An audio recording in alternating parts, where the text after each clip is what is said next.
du carburant et oui, après. Oui, baisse du prix du carburant et après boo gisee may laajte loolu c'est parce que justement dafa am loo xam ne daf ci am solo parce que si on parle de carburant ñaari nit ñoom la tax ñu wax wala ñett ñi nga xam ne ñoom ñooy les mooy ñoo xam ne mooy état bi. donc peut-être même les pétroliers d'abord ñi nga xam ne ñoom ñooy liggéey ci yoonu pétrole nekk ay nit ñoo xam ne dañu bari alal eh bien état bi nga xam ne moom ci carburant yi daf ci récupérer benn ay taxes benn wala ay taxes même si je puis dire ak ñoo nga xam ne ñoom ñooy consommer mais des na ñeneen ñoo xam ne ñi ngi liggéey ci béréb yooyu te man ñooñu ñoo ma gën a intéressé parce que on nous dit baisse du prix du carburant mais est-ce que dina refléter véritablement ci consommation sénégalais yi maanaam ci transport beeg yu bari yoo xam ne piroguiers yi nga xam ne dañuy liggéey ak est-ce que ñooñu dinañ ci gis seen bopp vu justement montant bu sew bi nga xam ne moom lañu bu tuuti bi nga xam ne moom lañ ci def ci wàññi boobu alors que booy dem comme on le dit tout le monde le sait boo demee au Mali eh ben Mali le carburant est beaucoup moins cher là-bas boo demee au Togo ou des pays comme la Côte d'Ivoire carburant bi c'est beaucoup moins cher li tax sax surtout mu gën a moins cher c'est parce que le prix rappelez que Abdoulaye Wade bi mu fi nekkee le baril du pétrole coûtait autour de $150 ah léegi nii baril bi mi ngi nekk autour de $60 ak yi demee noonu donc ça fait que ni effectivement c'est tout à fait normal qu'on baisse justement les prix de tout ce qui est carburant etc. Bon maintenant est-ce que lii waroon nañu ko def bu yàgg man pour man waroon nañu ko def bu yàgg maintenant qu'ils l'ont fait pendant que les autres l'ont fait anticiper nañu bu yàgg pour justement souffler l'eau les ménages de leur pays les populations de leur pays entre autres eh ben ñun ñi ngi koy doog a def non seulement def nañ ko mais lu tuuti la ñu def mais c'est pas grave on verra ci yan répercussions lay am par rapport ak les ménages sénégalais on verra donc moo tax wax ci du ay supputation rek lay doon parce que on verra la suite parce que normalement war na am ay conséquences je trouve que ni loolu dafa tuuti léegi nag li gën a am solo man pour man du loolu yëpp xam nga la moo am solo mooy ces pétroliers là l'état moom taxé voilà mais les sénégalais yi nga xam ne ñi ngi liggéey dans les sociétés pétrolières ñi nga xam ne ñooy liggéey ci station essence yi parce que maa ngi dégg les gérants là ñuy casse ñu ne xaw ma dafa am problème parce que il faut que ñu changer mbir yi seen patron yi ñoo leen ko war a defal ak ñi ñu seqal et cetera donc maa ngi dégg coow boobu yëpp mais le problème il est pas à ce niveau là xam nga lan mooy véritablement problème mooy sénégalais yi nga xam ne ñi ngi liggéey ci béréb yooyu dem leen xool pompiste yi xaw ma ndax yaa ngi leen di seetlu ñii di jaay essence dem leen ngeen xool leen dem leen ngeen xool tenue yi ñuy sol amuñu masque amuñu dara li ñuy noyyi essence bi ñuy noyyi toute la journée ils font 12 heures de travail toute la journée duñu taxaw amuñu droit toog ñoom ñëpp genn wàll gi yëpp seen digg yi day metti mais vous savez combien ils gagnent ces gens-là est-ce que xam ngeen leen lu toll ñuy brasser ay millions par jour ñooñu ay 100 000 francs CFA lañ leen di fay 100 000 CFA vous parlez de retraite là yéen depuis sànq nii ñi di am ay retraite ay 200 000 ay 300 000 ñi di am ay 7 millions 10 millions 17 millions de salaire au Sénégal ñi nga xam ne ñooy jaay essence bi ñooñu ces pompistes là ils se retrouvent avec 100 000 francs dañuy toog 15 ans du ñu am contrat ku ci sëqat ñu dàq la est-ce que loolu yaa ngeen ciy bàyyi xel est-ce que loolu gënul am importance li ngeen di wax nii yëpp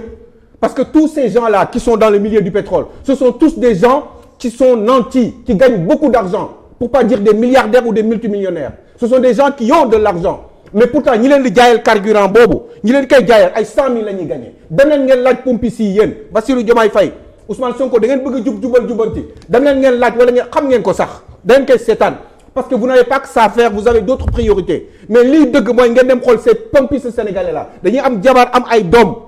war a fay courant war a fay ndox war a fay loyer on parlait du loyer là ak suuf si gars yi di sax-saxe ñu war a fay ay loyer 150 000 francs ay 2 chambres salon 200 000 ba 300 000 francs ces gens là ay 100 000 francs CFA nga la ñuy gagner par weer te de billetterie lañ leen koy joxe ci enveloppe chaque weer seen gérant bi jox leen ko ñu dem seen yoon débrouiller ku ci sëqat ñu dàq la est-ce que xam ngeen loolu moo am ci réew mi fi ñuy jaayee ñoom ñii di jaay essence pompis yooyu ay millions la ñuy dajalee par jour la ñuy téye di ko verser ñooñu 100 000 lañ leen di jox par weer 100 000 francs CFA ci mbirum pétrole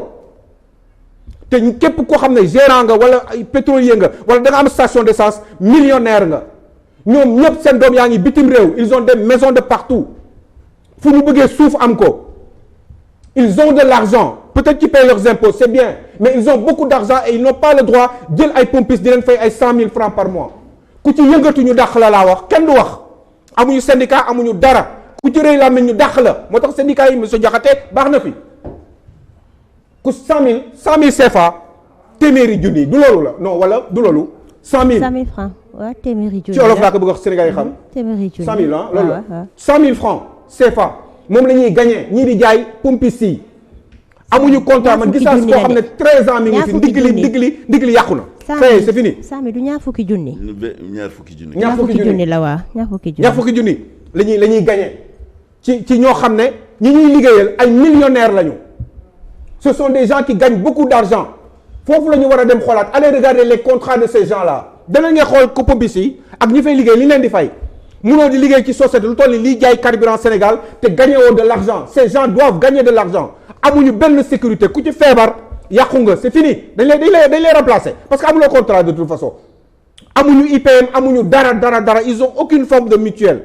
de santé zéro kenn faalewu leen ku ci feebar da ngay dem toog loolu moo am ci réew mi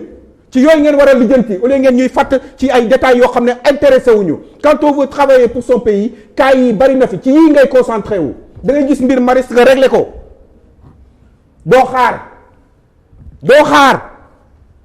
doo xaar donc liggéeyu leen vous ne travaillez pas da ngeen di tappale kuy liggéey xàmmee nañ ko parce que cas yi chaque jour nga gis ko fi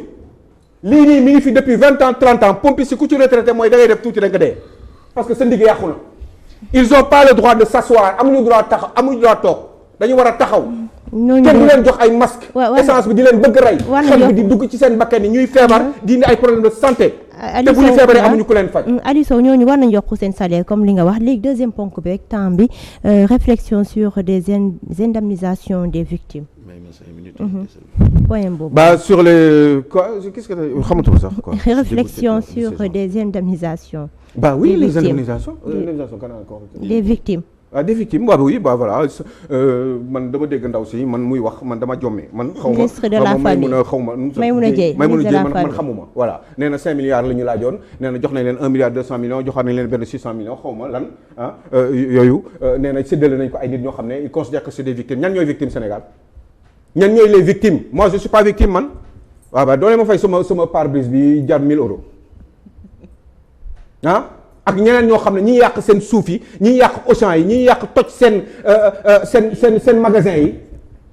BRT bi man aw ma ci wàllu man BRT bi ñu toj man aw ma ci wàllu man du ma sénégalais xanaa sama impôt jógewul ci man dem ci état bi ñu jël ci wàll fay ko pour defar BRT TER bi nag ñi ko toj ñooñu anañu ñooñu ay victimes lañu ñan ñooy victimes yi ñi yàqal ñooñu anañu ñaata taabal fii wetu Walfadjri la ñu yàq ak ay kii loolu nu mu tudd ay magasin yu yàq ay nit ñoo xam ne ñu liggéey ay ati at am ay magasin di jaay di dem di ñëw di débrouiller ñooñu ñu taal seen magasin sàcc bagage yi Auchan nag kan moo leen di fay ñoo Auchan dégage waaw ba léegi dégagé gul de du tax mu nekk fi ba tey quand on est au pouvoir on le fait dégager ndax man Auchan man moo ma gënal marché Castor Auchan moo ma gënal marché Castor Auchan moo ñu gënal marché Castor te leer na de parce que démb dama ko daan wax tey doog a ñëw bi ñu naan wax Auchan dégage ba léegi mi ngi fi di koy sore def nañ fa Auchan bu bees léegi ñu ngi koy tabax lu tax qu'est-ce qui a changé entre temps pendant que je disais que ni li ngeen di wax c'est des faux problèmes maintenant on est là lijjanti leen ñii lijjanti leen waa gaa yi nekk ci réew mi lijjanti leen ñi nga xam ne ñoo am ay problèmes lijjanti leen ñi nga xam ne ils subissent l'injustice te amuñu choix ils sont obligés d'aller travailler li ñu leen tegal dañu koy nangu bu ñu ko nanguwul ñu dàq leen ñooñu la ñu war a toppatoo il faut pour développer un pays une bonne classe moyenne nag xam ngeen mooy lan mooy ki nga xam ne am na kër am na fu mu dëkk mooy propriétaire wala du propriétaire mi ngi fay loyer normalement mi ngi fay courant mi ngi fay ndoxam mi ngi dundal njabootam kooku mooy classe moyenne te c'est pas 100 000 francs qui règle le problème kër yoo xam ne ay 250 000 300 000 francs ñu ne la chambre ak salon parce que béréb sàngam la fii moo gën a cher région parisienne boo demee Paris autour de la après petite ceinture bi fii moo ko gën a cher et c'est normal ça on a un SMIC de 60 000 francs CFA c'est dégueulasse ku bëgg a liggéey du defee nii il faut réduire le train de vie de l'État réew mi dafa am problème réduire leen ko wàññi leen ko lijjanti leen ñi nga xam ne un enseignant il vit ici au Sénégal un enseignant yow waxu waay kii bi enseignant moom buy dem transport lay jël amul oto train de vie de l'État ñaata la est-ce que ça a changé oui ça a changé eh ben non les privilégiés sont toujours là ah bah peut-être que dañu changé nit ñi ñoo changé rek mais les privilèges c'est les mêmes privilèges qui sont toujours là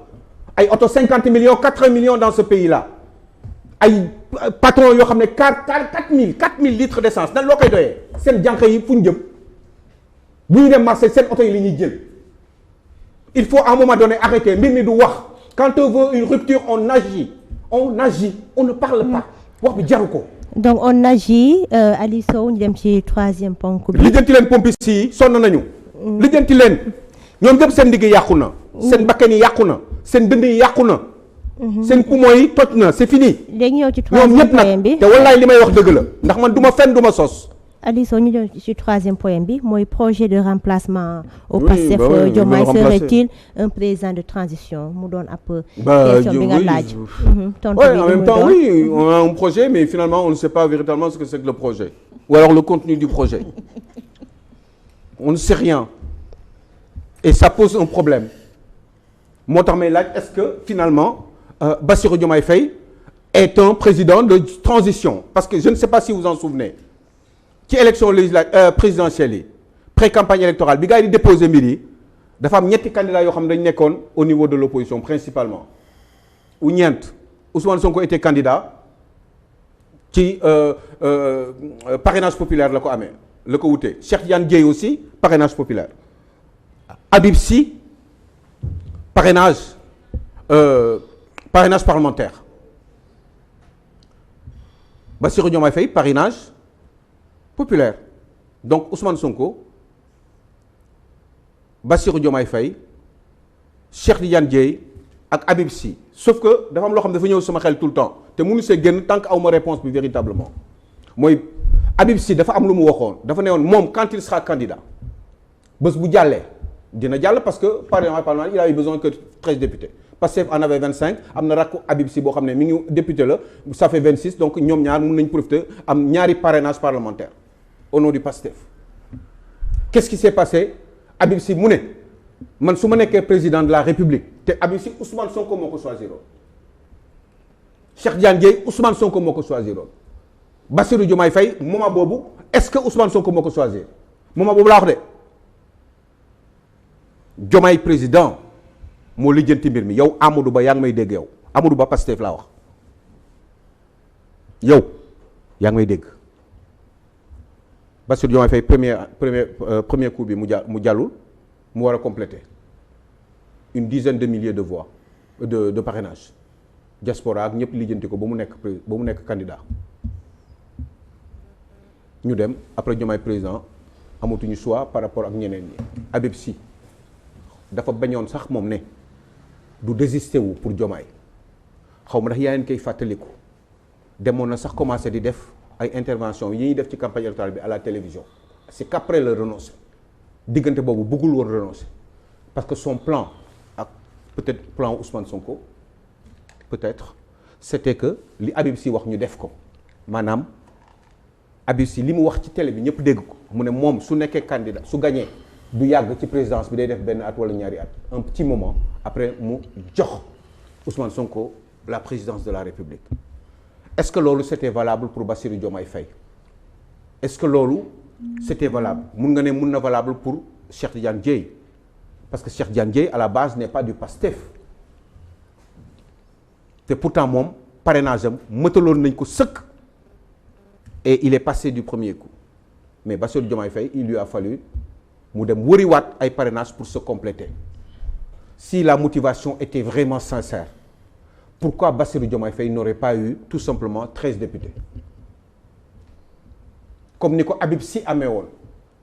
donc période boobu entre Habib Sy dégg leen bu baax waxuma ko dof waxu nit lay wax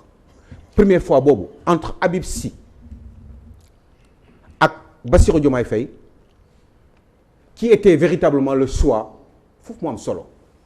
qui était véritablement le choix de Ousmane Sonko. léegi beneen question bi laa la bëgg a laaj Ali Sow. question dégg nga question bi la mooy parce que Habib Sy xam à la base bokkul woon Pastef Bassirou Diomaye Faye numéro 2 du Pastef ou numéro 3 nekk cadre Pastef régler problème Pastef lu bari secrétaire général maanaam numéro 2 oui j'en sais rien en tout cas ci tête bi la bokkoon Bassirou Diomaye boobu noonu bu fekkoon ni intention bi ñu amoon ci Habib Sy déglu leen ma bu baax la ñu amoon ci Bassirou Diomaye Faye kon Bassirou Diomaye Faye du dem di wëri ay parrainage ba manqué ko ba ñu ne ko il faut nga dem lijjantiwaat parce que sa parrainage matu. Adja mi foofu la réflexion bi war a am. Adja mi ngi may signaler ni temps mbiru kii bi nag nañ ko lijjanti donc pour man li ñu tegoon ci ndoddu li ñu yéene woon Habib Sy xëy na moom la ñu bëgg après Bassirou Diomaye Faye def. tonton da ñu baal rek instant ñu ngi may signaler ni temps bi ñu jox ni jeex na. dago après bu ñu paree xaaral bu ñu paree ak kii Lady Awa après ñu jox la nga ñu ngi koy jaajëfal bu baax a baax Aliou Sow xam naa suba après di nga ñëw aussi ci li nga xam te ne mooy vidéo bi nga xam te ne moom la Ousmane Sonko daal di def di ne kii moom bu nekkul candidat mais président Bassirou Diomaye Diakhar Faye la tànn fu mu doon candidat ci Pastef bi après loolu di nga ci ñëw aussi mu nekk benn réflexion kon nag léegi ñu daal ñu suñu rubrique développement personnel.